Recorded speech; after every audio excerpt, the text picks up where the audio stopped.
મોરબીમાં બે સ્થળે મોક ડ્રીલ શરૂ કરવામાં આવી છે। મોરબીના નવા બસ સ્ટેન્ડ અને નવલખી પોર્ટ ખાતે સાયરન વગાડી મોક ડ્રીલ કરવામાં આવી હતી। આ તકે જિલ્લા કલેક્ટર, એસપી, વહીવટી તંત્ર, પોલીસ તંત્રના અધિકારીઓ, કર્મચારીઓ ઉપસ્થિત રહ્યા હતા। લોકોને આપાતકાલીન સ્થિતિમાં કઈ રીતે બચવું તેની મોક ડ્રીલ શરૂ કરવામાં આવી છે। ફાયર વિભાગથી લઈ તમામ ટીમો તૈનાત કરવામાં આવી છે। મોરબી જિલ્લામાં આપણે મોરબી શહેરના નવા બસ સ્ટેન્ડ ખાતે અને આપણું જે વાઇટલ ઇન્સ્ટોલેશન ગણાય એવું નવલખી પોર્ટ ખાતે બે જગ્યાએ આપણે મોક ડ્રીલ કરવા માટે રાજ્ય સરકારની જે મંજૂરી મળેલી હતી ત્યાં 4 કલાકે મોક ડ્રીલનું આયોજન કરવામાં આવ્યું। બસ સ્ટેન્ડ ઉપર અમે 4 વિવિધ પ્રકારની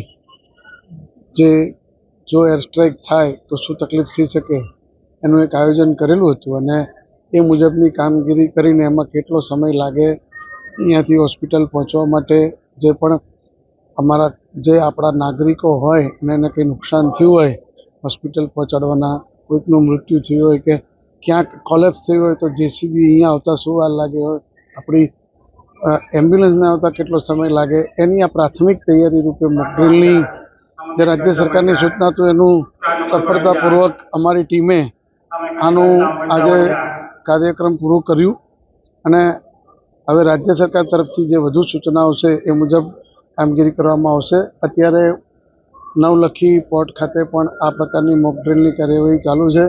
ત્યાં પણ આપણા સિનિયર અધિકારીઓ હાજર છે।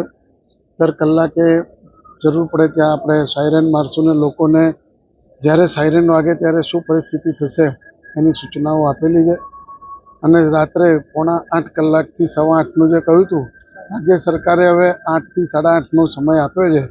તો આપણે મોરબી જિલ્લામાં 7:45 થી 8:30 સુધી આપણે અંધારપટ એટલે કે બ્લેકઆઉટનો કાર્યક્રમ કરશું અને પ્રજાને આમાં સામેથી જ સ્વયંભૂ રીતે લાઇટો બંધ રાખે એ રીતની હું આપ સૌ મારફતે વિનંતી કરું છું કે 7:45 થી 8:30 સુધી આપણે લાઇટ બંધ રાખશું। 7:45 કલાકે આપણે સાયરન વગાડશું। સાયરન વાગે એટલે આપણા મોરબી શહેરમાં અને દરેક ગામ પંચાયત સુધી અમે સૂચના આપી છે, ત્યાં પણ પીએસ મારફતે અને અન્ય રીતે પણ સૂચના આપીને લાઇટ બંધ રાખવા માટેની અમે આયોજન કરેલું છે। અત્યારની પરિસ્થિતિમાં નુકસાનનો અંદાજો તો તાત્કાલિક ના આવી શકે, પરંતુ જે અમે નક્કી હતું એ મુજબ 2 વ્યક્તિઓના મોત કીધેલા છે અને 15 વ્યક્તિ ઇજાગ્રસ્ત થયા છે। તમામને હોસ્પિટલમાં સારવાર હેઠળ આપણી 108 અને સિવિલની એમ્બ્યુલન્સ મારફતે પહોંચાડવામાં આવેલા છે અને પોલીસ, ફાયર બ્રિગેડ અને આપણા વહીવટી તંત્રના તમામ અધિકારી કર્મચારી આના માટે કાર્યરત છે। એસટી ડિપાર્ટમેન્ટનો સ્ટાફ પણ આ બાબતે જરૂરી સહકાર આપી રહ્યો છે।